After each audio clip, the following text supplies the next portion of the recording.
ఒక్కసారి కొమ్మూరి గోల్డ్ కి కాల్ చేయండి. తాకట్లో ఉన్న మీ బంగారాన్ని విడిపించి మార్కెట్ ప్రైస్ కి వాళ్ళు కొనుక్కుని మిగతా డబ్బులు మీకు ఇచ్చేస్తారు.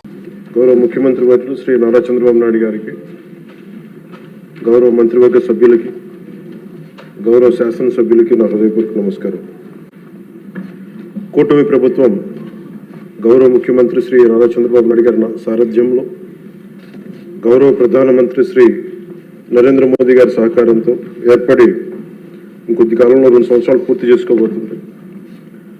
దీంట్లో ఇంటర్మ్ బడ్జెట్తో పాటు 2 పూర్తి స్థాయి బడ్జెట్లని ప్రవేశపెట్టగలిగారు గౌరవనీయులైన ఆర్థిక మంత్రి శ్రీ పయ్యావుల కేశవ్ గారు. మొన్న వారు ప్రవేశపెట్టిన బడ్జెట్ 5 కోట్ల పైగా ప్రజల అవసరాలని, ఆకాంక్షల్ని, ఆశల్ని గుర్తించింది. వాటి సాధనకై చాలా బలమైన అడుగులు వేసింది.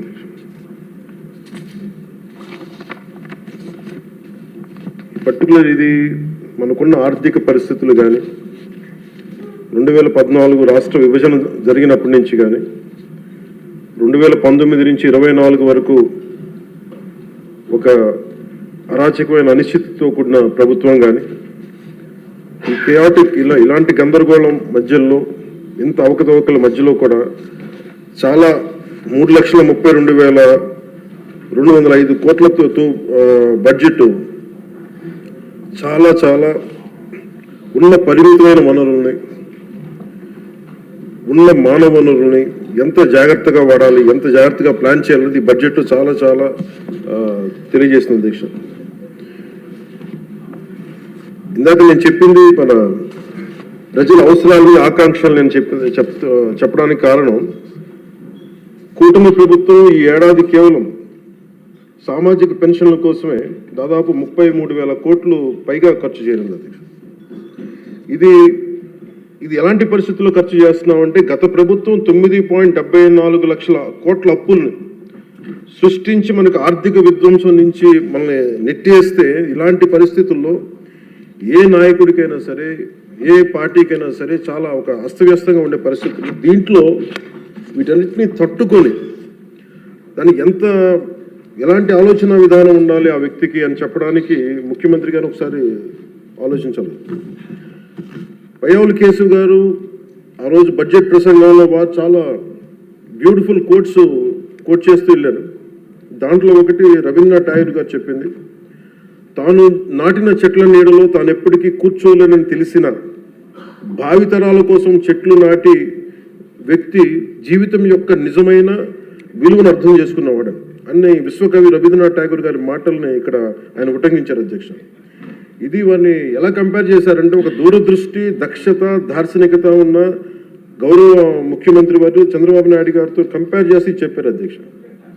ఎందుకంటే మనకున్న పరిస్థితుల్లో ఉన్న పరిమితమైన వనరుల్ని, ఉన్న మానవ వనరులు ఎంత సమర్థవంతంగా వాడుకోవాలి అని అనటానికి ఆయన దూరదృష్టి, ఆయన పరిపాలన దక్షత, అలాగే ఆయన దార్శనికత, ఈ రెండు ఈ బడ్జెట్లో చాలా స్పష్టంగా ఆయన గైడెన్స్ కానీ, వారి పయ్యావుల కేశవ్ గారితో కలిసి వారు దీన్ని తీసుకొచ్చిన విధానం కానీ మనస్ఫూర్తిగా గౌరవ ముఖ్యమంత్రి గారికి మనస్ఫూర్తిగా ఈ సభ తరపున వారికి అభినందనలు తెలియజేస్తాను. అండ్ ఈ ప్రభుత్వం దూరదృష్టి, దక్షత, దార్శనికత ఉంటే, గత ప్రభుత్వం ధ్వంసం, విధ్వంసం, విచ్ఛిన్నంతో కూడిన ప్రభుత్వం. ఒకసారి ఎట్లా చెప్పాలి బడ్జెట్ మనకి ఏమేమి ఉన్నాయో ఒకసారి మీకు ప్రజెంట్ చేయడానికి అధ్యక్ష. మనకు వాళ్ళు వదిలేసి వెళ్ళింది 9.74 లక్షల కోట్ల అప్పులు అధ్యక్ష. ఈ కూటమి ప్రభుత్వం 20 నెలలు పాలన సాధించింది ఏంటని చెప్పడానికి ఉదాహరణకి, అంటే ఎలా ఉన్నారంటే, వీళ్ళు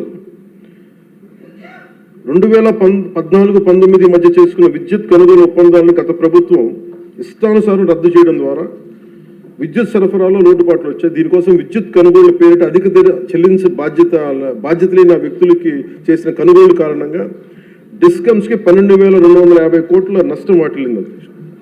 ఈ 5 ఏళ్ల అసమర్థ విధానాల కారణంగా విద్యుత్ పంపిణీ సంస్థలు దాదాపు 1.29 లక్షల కోట్ల మేర నష్టపోయాయి. ఈ భారాన్ని విద్యుత్ బిల్లుల రూపంలో మళ్ళీ ప్రజల మీదనే మోపారు. కూటమి ప్రభుత్వం వచ్చిన తర్వాత ఈ విధానాన్ని రద్దు చేసి ట్రూ అప్ ఛార్జింగ్ పూర్తిగా ఎత్తివేయడమే కాకుండా, రాష్ట్ర చరిత్రలో ఎన్నడూ లేని విధంగా ట్రూ డౌన్ పేరిట ప్రజలపై విద్యుత్ బిల్లుల భారాన్ని తగ్గించినారు. అలాగే వాళ్ళు చేసిన అప్పుల వల్ల, వాళ్ళ నిర్లక్ష్య అసమర్థ పాలన వల్ల, ఆర్థిక విధ్వంసం వల్ల రాష్ట్ర అభివృద్ధి 30 ఏళ్ళు వెనక్కి నెట్టవేయబడి, ఇవేదో రుజువుల్లో చేయకుండా విమర్శ కాదు అధ్యక్ష. ఇది మనం శ్వేతపత్రంలో ఉన్న వివరాల ప్రకారం, మన జూలై 24 శ్వేతపత్రం ఉన్న వివరాల ప్రకారం వెళ్ళిపోయిన పాలకులు దాదాపు 9,74,000 కోట్ల అప్పులు మన మీద వేసి వెళ్ళారు. అందులో వివిధ శాఖల పరిధిలో పనులు చేయించుకుని కాంట్రాక్టర్స్కి, వెండర్స్కి వాళ్ళు చెల్లించకుండా వదిలి వెళ్ళిన అప్పులే 1,35,000 కోట్ల రూపాయలు ఉన్నాయి. అందులో కూటమి ప్రభుత్వం ఏర్పడిన తర్వాత 25,000 కోట్ల రూపాయలు ముఖ్యమంత్రి గారి నాయకత్వంలో అప్పులు తిరిగి చెల్లించగలిగాం అధ్యక్ష. నీటిపారుదల, రోడ్లు, భవనాలు, పరిశ్రమల శాఖల వారీగా ప్రాజెక్టుల కోసం మరో 37,000 కోట్లు విడుదల చేయడం జరిగింది. కూటమి ప్రభుత్వం ఏర్పడిన తర్వాత వాళ్ళు మిగిల్చిన అప్పులను క్లియర్ చేస్తూ అదనంగా సెంట్రల్లీ స్పాన్సర్డ్ స్కీమ్స్కి 25-26 ఆర్థిక సంవత్సరం 18,700 కోట్లని విడుదల చేయడం జరిగింది. కేంద్ర ప్రభుత్వం నుంచి వచ్చిన 10,500 కోట్ల నిధులను వినియోగించడంలో గత ప్రభుత్వం చాలా ఘోరంగా విఫలమైంది. అందులో 1,800 కోట్లు PMAY అర్బన్ రెజ్యువనేషన్ మిషన్, ప్రధానమంత్రి Ayushman Bharat, pre matric scholarship for OBC, EBC, denotified తెగలు, PMSSV కింద రావాల్సిన పోస్ట్ మెట్రిక్ స్కాలర్షిప్లు చెల్లించకపోవడంతో వెనక్కి వెళ్ళిపోయి, తద్వారా పట్టణాల్లో అభివృద్ధి నిలిచిపోయింది. రాష్ట్ర విద్యార్థులు, యువత నష్టపోయింది. సెంట్రల్లీ స్పాన్సర్డ్ స్కీమ్స్కి రాష్ట్ర మ్యాచింగ్ గత ప్రభుత్వం ఇవ్వకపోవడం వల్ల 8,700 కోట్ల రూపాయలు నిరుపయోగం అయిపోయాయి. తద్వారా కేంద్ర ప్రాయోజిత పథకాల అమలు ఆగిపోయింది. ఇట్లా గత ప్రభుత్వం పూర్తి చేయకుండా వదిలేసి వెళ్ళిన పులివెందులు కానీ, డోన్, ఉద్దానం ప్రాజెక్టులకి తిరిగి మన ప్రభుత్వం వచ్చి 400 కోట్ల రూపాయలు కేటాయించి మళ్ళీ విలేజ్ స్కీమ్ ప్రాజెక్టులు ఈ వేసవిలోని ప్రజలకి అందుబాటులో తీసుకురాబోతున్నాయి. మరో 7,910 కోట్ల రూపాయలతో 5 జిల్లాల పరిధిలో మెగా వాటర్ గ్రిడ్ ప్రాజెక్ట్స్ని ప్రారంభించాం. 2027 చివరి నాటికి మొత్తం ప్రాజెక్టులు పూర్తి చేయబోతున్నాం అధ్యక్ష. కూటమి ప్రభుత్వంలో అధికారంలోకి వచ్చిన తర్వాత జల్ జీవన్ మిషన్కి చాలా బలమైన పునరుత్తేజం తెచ్చాం. అలాగే విద్యాశాఖలో కూడా సహచర మంత్రి వైద్యుడు సోదరుడు నారా లోకేష్ గారి నాయకత్వంలో కూడా చాలా రెవల్యూషన్ చేంజ్ చేసి వచ్చినాయి. తల్లికి వందనం, మెగా పేరెంట్స్ టీచర్ మీటింగ్ వంటి ఈ వినూత్న కార్యక్రమాలను అమలు చేయడం, మెగా DSC ద్వారా 16,000 మందికి ఉపాధ్యాయ నియామకాలు చేపట్టడం, ఇవన్నీ వారికి మనస్ఫూర్తిగా అభినందనలు తెలియజేస్తాను. మీ దృష్టికి ముఖ్యంగా జల్ జీవన్ మిషన్ ప్రజలకి తీసుకురావడానికి సభకు కూడా దేశంలో ఉన్న ప్రతి మనిషికి శుద్ధమైన, స్వచ్ఛమైన తాగునీరు అందించాలని గౌరవ ప్రధానమంత్రి శ్రీ నరేంద్ర మోదీ గారి సంకల్పం తీసుకొచ్చిన ఆయన ద్వారా వచ్చిన జల్ జీవన్ మిషన్ సైతం గత పాలకులు నిర్వీర్యం చేశారు. ఒకసారి రివ్యూస్ చేస్తామంటే 2019-24 మధ్య ఈ పథకం కింద కేంద్ర ప్రభుత్వం 27,000 కోట్లు కేటాయిస్తే కేవలం వాళ్ళు 4,000 కోట్లు మాత్రమే ఖర్చు చేశారు. అందులో కేంద్రం ఇచ్చిన గ్రాంట్ దాదాపు 2,000 కోట్ల రూపాయలు ఉంది. మనం అధికారంలో ఎన్డీఏ ప్రభుత్వం ముఖ్యమంత్రి గారి ఆధ్వర్యంలో అధికారం వచ్చిన తర్వాత గత ప్రభుత్వంలో పూర్తి చేసి ఇందాక చెప్పినట్టుగా పులివెందుల, డోన్, ఉద్దానం తాగునీటి ప్రాజెక్టులని ఈ వేసవిలోపే పూర్తి చేయబోతున్నాం. అలాగే మనకి 7,910 కోట్ల రూపాయలతో 5 జిల్లాల పరిధిలో చేపట్టిన మెగా వాటర్ గ్రిడ్ ప్రాజెక్టులు పనులు పురోగతిలో ఉన్నాయి. అలాగే 9,500 కోట్ల రూపాయలతో ఇంకొక 7 మల్టీ విలేజ్ స్కీమ్స్ని ప్రణాళికలు రూపొందిస్తున్నాం అధ్యక్ష. దాదాపు మనకున్నాయి 48,369 హ్యాబిటేషన్స్. దీంట్లో మేము నిన్న మొన్న ఈ మధ్యన రివ్యూ చేస్తూ ఒకటే మేము అడిగింది ఏంటంటే, గౌరవ ముఖ్యమంత్రి గారితో మాట్లాడుతూ మనకున్న మల్టీ విలేజ్ స్కీమ్స్ కాకుండా మనకి సింగిల్ విలేజ్ స్కీమ్స్ కూడా మనం ఏదైనా చేయాలని మాట్లాడితే ముందస్తుగా ఒక 3,000 బాగా గొంతెండిన గ్రామాలను గుర్తించాం అధ్యక్ష. వాటికి మేము ఉన్న దాంట్లో వాటర్ షెడ్ మేనేజ్మెంట్ కానీ, లేదంటే ఉన్న pipe lines, internal pipe lines కానీ ఇవన్నీ చేయడానికి ప్రణాళికలు సిద్ధం చేస్తున్నాం. ఈ ప్రభుత్వం కోరిక ఒకటే, ఎన్డీఏ ప్రభుత్వం కోరిక ఒకటే, స్వచ్ఛమైన, శుద్ధమైన నీరు అందించాలి. దీనికి మేము ఈ సభ సమక్షంలో మాటిస్తున్నాం అధ్యక్ష. ప్రతి గ్రామానికి దీనికి నీళ్లు అందిస్తాం. దీనికి ఇది ఈ 48,369 ఈ గ్రామాల్లో ముందస్తుగా ఈ 15 ఈ మల్టీ విలేజ్ స్కీమ్స్ కాకుండా ఇంకొక 3,000 గ్రామాలకి నీరు అందించాలని చెప్పి ఒక బలమైన సంకల్పంతో ముందుకెళ్తా ఉన్నాం. ఉదాహరణకి మీకు నరేగా కంపారిజన్ మీకు చెప్తాను అధ్యక్ష. అది మన ప్రభుత్వానికి వాళ్ళ ప్రభుత్వానికి తేడా. నరేగా పథకం కింద 2019-24లో వాళ్ళు ఖర్చు పెట్టింది ఈ సీసీ రోడ్లు కానీ బీటీ రోడ్లు కానీ మీకు తెలియజేస్తాను. ముందు సీసీ రోడ్లకి వాళ్ళు 610 కోట్లు ఖర్చు పెట్టి ఈ సీసీ రోడ్లకి బీటీ రోడ్లకి 5 సంవత్సరాల్లో వాళ్ళు 610 కోట్ల రూపాయలు ఖర్చు పెడితే ఎన్డీఏ ప్రభుత్వం వచ్చిన తర్వాత ఖర్చు పెట్టింది 3,853 కోట్ల అధ్యక్ష. అలాగే సీసీ రోడ్లు వాళ్ళు 854 కిలోమీటర్లు వాళ్ళు 5 సంవత్సరాల్లో పెడితే మనం వచ్చింది మనం ఊరి లోపల ఉండే రోడ్లకి వాళ్ళు 884 కిలోమీటర్లు 5 సంవత్సరాలు వేస్తే మనం వచ్చి 6,000 కిలోమీటర్లు వేసాం అధ్యక్ష. అలాగే బీటీ రోడ్లు 5 సంవత్సరాల్లో వాళ్ళు 239 కిలోమీటర్లు వేస్తే మనం 1,331 కిలోమీటర్లు వేసాం అధ్యక్ష. అలాగే ఆల్ స్కీమ్స్ మన రూరల్ డెవలప్మెంట్కి సంబంధించి వాళ్ళు మొత్తం పెట్టిన ఖర్చు అధ్యక్ష 5 సంవత్సరాలు వాళ్ళు పెట్టిన ఖర్చు 4,610 కోట్ల రూపాయలు అయితే మనం ఖర్చు పెట్టింది 11,506 కోట్ల రూపాయలు ఖర్చు పెట్టాం. సీసీ బీటీ రోడ్లు అన్ని కలిపి 8,100 కిలోమీటర్లు వాళ్ళు 5 సంవత్సరాలు వేస్తే మనం ఇంకా 2 సంవత్సరాలు పూర్తి కాకుండానే 17,551 కిలోమీటర్ల రోడ్లని ఈ రోజున మనం పూర్తి చేయడం అలాగే పర్మిషన్స్ ఇవ్వడం జరిగింది. ఇది మీకు ఎందుకు చెప్తున్నానంటే అధ్యక్ష, మనం నిజంగా కనుక చెయ్యాలి ప్రజలకి అనుకున్నప్పుడు గౌరవ ముఖ్యమంత్రి గారి ఆధ్వర్యంలో చాలా అద్భుతంగా రకరకాల దారులు వెతికాం. మనకి అప్పులు మిగిలిపోయినాయి, కష్టాల్లో ఉన్నాం, ఉన్న ఒక 100 కోట్లు ఎలా సర్దాలి, దేనికి ప్రయారిటైజ్ చేయాలని చెప్పి ఇది మా చిత్తశుద్ధి అంతా ఏంటంటే లాస్ట్ మైల్ జనానికి ఎలా అందించాలి అన్న ఒక తపన ఈ రోజున మనం ఇంత బలంగా ముందుకు తీసుకెళ్తాం అధ్యక్ష. అలాగే గ్రోత్ రేట్ ఆఫ్ ఆంధ్రప్రదేశ్ 2014-19 వచ్చినప్పుడు మనకి విడిపోయినా కానీ 13.50% మనకు ఉన్నప్పుడు అదే 19-24 వచ్చేటప్పటికి 10.5% పడిపోయింది. కానీ మనకి 9 లక్షల పైచులకు అప్పు ఉండి ఇన్ని మనకి పోలవరం లాంటి ప్రాజెక్ట్ని నిర్వీర్యం చేసి అమరావతిని కట్టకపోయినా కానీ స్టిల్ మన ఇన్ని దెబ్బలతో పాటు మన ఎదురు దెబ్బలు తింటూ కూడా గౌరవ ముఖ్యమంత్రి గారి ఆధ్వర్యంలో నాయకత్వంలో రాష్ట్ర ప్రభుత్వం 24-25 సంవత్సరానికి కానీ 11.75 ఆర్థిక అభివృద్ధిని చూపించిందంటే ఇది ఎంత బలమైన దార్శనికతతో కూడిన ఈ లీడర్షిప్ ఉందో మనకు తెలియజేస్తా ఉన్నది. సో మనస్ఫూర్తిగా ఇది నేను గౌరవ ముఖ్యమంత్రి గారికి నేను ధన్యవాదాలు తెలియజేసుకున్నాను. అలాగే క్యాపిటల్ ఇన్వెస్ట్మెంట్ ఇన్ఫ్రాస్ట్రక్చర్ డెవలప్మెంట్కి 2019-24కి మనకి వాళ్ళకి 16,000 కోట్లు వస్తాయి. ఈ ప్రభుత్వం రాగానే 24-25కి 32,712 కోట్ల రూపాయలు ఇన్ఫ్రాస్ట్రక్చర్ డెవలప్మెంట్ కానీ క్యాపిటల్ ఇన్వెస్ట్మెంట్ కానీ పెట్టింది. అలాగే 25-26కి 53,915 కోట్ల రూపాయలు ఇవ్వడం మనకి కేటాయించడం జరిగింది. ఇది చాలా బలమైన మనకి ఆశయాలను ముందుకు తీసుకెళ్తా ఉంది అధ్యక్ష. దీనికి మేము కోరుకుంటుంది కూడా ఈ అలయన్స్ చాలా బలంగా ఉండాలి అనేది నా ప్రజల సభ్యులందరికీ కూడా నేను నా ఆకాంక్షని నా ఆశయాన్ని తెలియజేస్తాను. నేను ఎందుకు ఇంత తపన పడ్డాను, రాష్ట్ర విభజన జరిగినప్పటి నుంచి ఆంధ్ర రాష్ట్రం వెనుకబాటు పడిపోయింది, దీనికి ఎవరు ముందుకు తీసుకెళ్ళలేము అనుకున్న దాంట్లో నేను ఏమీ ఆశించకుండా 2014లో మన అలయన్స్ కోసం నేను కష్టపడ్డాను. అలాగే 19లో కూడా ఉండాలని కోరుకున్నాం, అది పరిస్థితుల్లో కుదరలేదు.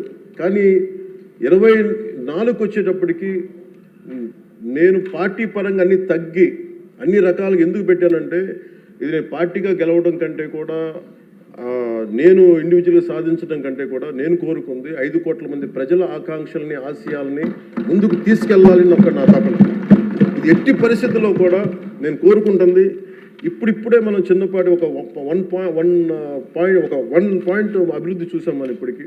ఇది ముందుకెళ్ళాలి, ఇంకా మన ఆకాంక్షలు ఆశయాలు ముందుకు తీసుకెళ్ళాలి అంటే ఇది మనలో ఉన్న ఏమన్నా సరే చిన్న సవరణలు ఏదైనా చేసుకుంటే అందరం ముందుకెళ్ళాలి, ఈ ప్రభుత్వానికి ముఖ్యమంత్రి గారికి బలంగా నిలబడాలని మనస్ఫూర్తిగా కోరుకున్నాను అధ్యక్ష.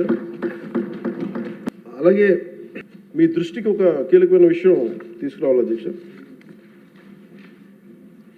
మన దేశంలో 140 కోట్ల ప్రజల భవిష్యత్తు నిర్ణయించే విధంగా భారత రాజ్యాంగాన్ని అమలు చేయడానికి మరి ప్రజాస్వామ్యాన్ని పరిరక్షించడానికి రాజ్యాంగ నిర్మాతలు 3 ప్రధాన వ్యవస్థలను ఏర్పాటు చేశారు. వన్ ఇస్ శాసనసభ వ్యవస్థ, లెజిస్లేటివ్, ఎగ్జిక్యూటివ్ అండ్ జ్యుడిషియరీ. ఈ 3 వ్యవస్థలు పరస్పర సమన్వయంతో ఎలాంటి ఆటంకాలు లేకుండా సమర్థవంతంగా పనిచేసినప్పుడే ప్రజాస్వామ్యం బలంగా నిలబడుతుంది. వీటిలో ఏ ఒక్క వ్యవస్థలోనైనా లోపాలు ఏర్పడితే ప్రజాస్వామ్య వ్యవస్థపై ప్రభావం చూపడం కాకుండా ప్రజలకి న్యాయం మరియు సేవలు చేయడంలో ఇబ్బందులు పెడతాం. ఇది ఎందుకు ప్రస్తావించానంటే అధ్యక్ష, ఈ మధ్య నేను మన గవర్నర్ గారిని కలవడం జరిగింది, అబ్దుల్ నజీర్ గారిని. జరుగుతున్నప్పుడు ఆయన నా దృష్టికి తీసుకొచ్చింది, ఈ national grid judicial data grid ప్రకారం దాదాపు 1,11,59,767 సివిల్ కేసులు, మరి 3,80,60,784 క్రిమినల్ కేసులు ప్రస్తుతం దేశవ్యాప్తంగా పెండింగ్లో ఉన్నాయి. ఇన్ని జరుగుతూ ఉంటే మీరు యాజ్ ఒక పొలిటికల్ మీరు లెజిస్లేటివ్ పవర్ ఉన్న మీరు ఏదైనా మీరు కూర్చోబెట్టి ఒకసారి మీ సభ్యుల దృష్టికి తీసుకెళ్ళి దీన్ని ఎలా తగ్గించగలం, ఈ లిటిగేషన్ ఎలా తగ్గించగలం మీరు కూర్చోబెట్టి ఒకసారి ఎలా ఫెసిలిటేట్ చేయగలరు ఒకసారి మీ సభ దృష్టిలో మీరు మాట్లాడడం చెప్తే ఇది నాకు నిజం చాలా వాస్తవం అనిపించింది. ఎందుకంటే మన దగ్గర ఉన్న కోర్టుల సంఖ్యకి ఇక్కడ ఉన్న మౌలిక సదుపాయాలకి రోజువారీగా నమోదవుతున్న కేసుల సంఖ్యకి మధ్య చాలా స్పష్టమైన అసమతుల్యత ఉంది అధ్యక్ష, ఇంబ్యాలెన్స్ ఉంది. ఈ పరిస్థితుల్లో ఈ కేసులని పరిష్కారం కావడానికి ఎన్ని దశాబ్దాలు పడుతుందో కూడా చెప్పడం చాలా చాలా కష్టం. అందుకని ముఖ్యంగా మీరు కోర్టుల పరిస్థితిని చూస్తే కనీసం మౌలిక సదుపాయాలు కూడా అందుబాటులో లేని పరిస్థితి కనిపిస్తూ ఉంది. ముఖ్యంగా మహిళా అడ్వకేట్ల కోసం టాయిలెట్స్ కానీ సదుపాయాలు కానీ చాలా చోట్ల లేవు, కనీసం వాళ్ళ విశ్రాంతి గదులు కానీ. రోజుకి వేలాది మంది కోర్టులకు వచ్చి వెళ్తూ ఉంటారు, వాళ్ళకి తగిన మౌలిక సదుపాయాలు కల్పించడం కూడా చాలా చాలా అవసరం. అందుకే బడ్జెట్లో న్యాయశాఖకు తగిన నిధులను కేటాయించే బాధ్యత లెజిస్లేటివ్ వ్యవస్థ పైన ఉందని నేను మనస్ఫూర్తిగా భావిస్తాను.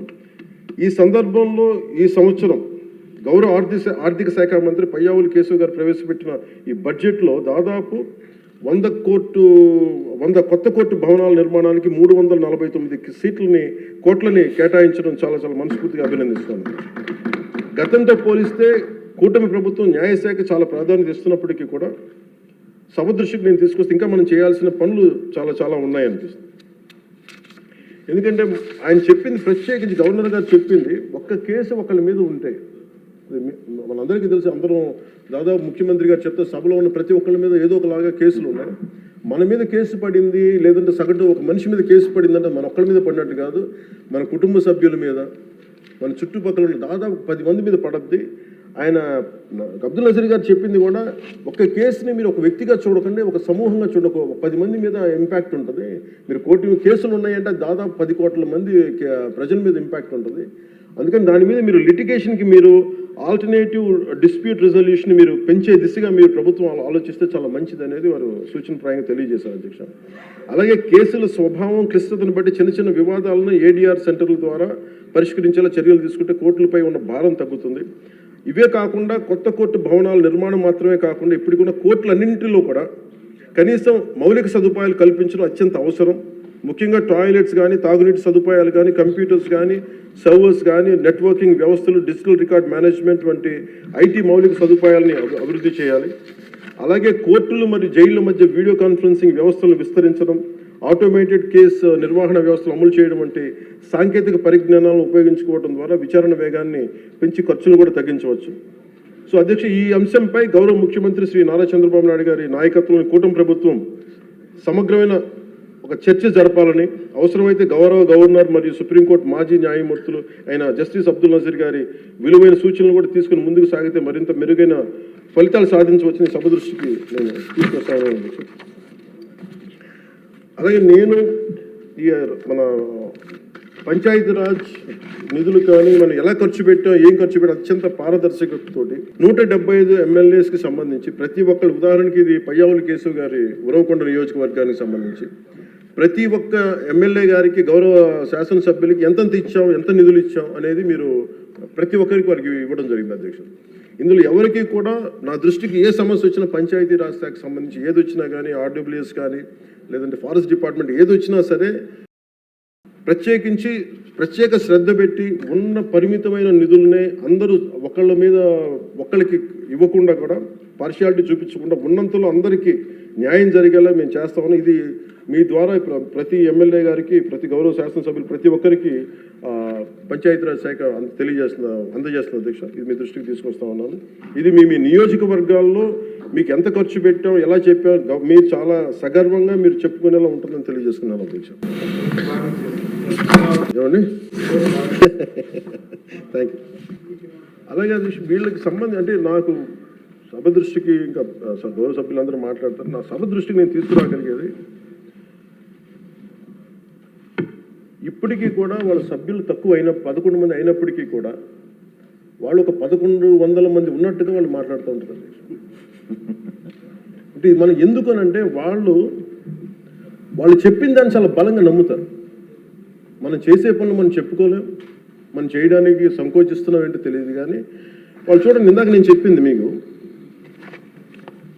when we are irresponsible, our NDA alliance is so responsible, reliable and reasonable government, while they are irrational, irresponsible and abusive group.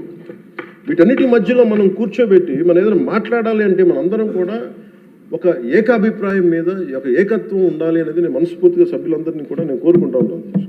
అంటే వాళ్ళు చూడండి, ఆర్టికల్ 21 కాన్స్టిట్యూషన్ ఆఫ్ ఇండియాలో protection of life and personal liberty మాట్లాడితే maybe వాళ్ళు ఏమనుకుంటున్నారంటే endangering others life, violating their liberty must be fundamental right అనుకుంటున్నారు వాళ్ళు. ఇది మనం కరెక్ట్ చేయాలి. అలాగే ఆర్టికల్ 19లో 1A all citizens have the right to freedom of speech and expression అంటే వాళ్ళు ఏమనుకున్నారంటే for them it is right to abuse others అనుకున్నారు. ఇవన్నీ కరెక్ట్ చేయాలంటే మటుకు మనం చాలా బలంగా మనలో మనం ఎలాంటి పొరపక్షాలు లేకుండా, మనలో మనకి ఎలాంటి గొడవలు లేకుండా ఉంటే తప్ప ఇలాంటి అబ్యూజివ్ వ్యక్తుల సమూహాన్ని మనం ఎదుర్కోలేము అధ్యక్ష. కల్తీలు వాళ్ళే చేస్తారు, వాళ్ళే బూతులు తిడతారు. ఎలా ఉంటుందంటే హిందీలో చెప్తారు,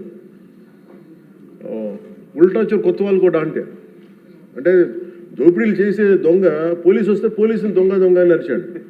వాళ్ళే తిట్టి వాళ్ళే అబ్యూస్ చేసి మళ్ళీ మనం తిట్టామని చెప్తారు. కల్తీలు వాళ్ళే చేస్తారు. కానీ మనం డిఫెండ్ చేసుకోవడానికి irrespective of whether we are from different parties, మనం విభిన్నమైన కుల సమూహాల నుంచి రావచ్చు. కానీ బట్ రాష్ట్ర ప్రయోజనాలకి మనందరం ఒకే గలంతో ఉండాలని మనస్ఫూర్తిగా మీ ద్వారా నేను అందరూ ఉండాలని కోరుతున్నాను.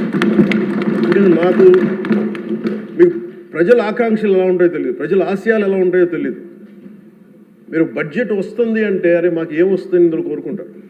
ఒక సమ్మర్లో స్కూల్కి వెళ్ళబోతున్న పిల్లలకి అరే మాకు భవిష్యత్తు మాకు ఏం ఖర్చు ఉంటుంది, ఎంత ఖర్చు ఉంటుంది, తల్లిదండ్రులు రాసుకుంటారు. అది మాకు చిన్నప్పుడు మాకు గుర్తు. అలాంటిది ఒక బడ్జెట్ వస్తుంది అంటే ఎన్ని ఆశయాలు ఉంటాయి, ఎన్ని కోరికలు ఉంటాయి, ప్రతి గ్రూప్ మాకేమొస్తుంది, మాకేముంటుందని అనుకుంటా ఉంటాం. ఇది మేమందరం ఈ రోజున బడ్జెట్లో అందరికీ ఎంత తృప్తిగా ఉంటుందో నాకు తెలియదు. కానీ one commitment to people I can say, ఒక 15 ఏళ్ళు మేము ఈ రాష్ట్రం కోసం ఈ అలయన్స్ ద్వారా మేము పాటుపడతాం. దానికి మేము చిత్తశుద్ధిగా, త్రికరణ శుద్ధిగా అద్భుతంగా ఉండాలి రాష్ట్రం మనస్ఫూర్తిగా నేను కోరుకున్నాను అధ్యక్ష. వీటితో పాటు నేను ఒకటి మీ దృష్టికి తీసుకొస్తా ఉన్నాను. బడ్జెట్ లాంటివి అద్భుతంగా చేయడానికి వ్యవసాయానికి సంబంధించి కావచ్చు, లేదంటే అన్ని రంగాలకు సంబంధించి కావచ్చు, పయ్యావుల కేశవ్ గారు ఉన్నారు, అచ్చెన్నాయుడు గారు ఉన్నారు, గౌరవ ముఖ్యమంత్రి గారు ఉన్నారు, అపారమైన అనుభవంతో ఉన్న సభ్యులు ఉన్నారు. ప్రజలు మన నుంచి ఆశిస్తున్న అధ్యక్ష, గొడవలు లేకుండా ఈ అలయన్స్ బలంగా ఉండాలండి. మనం తెలియచేయాల్సింది ఏంటంటే,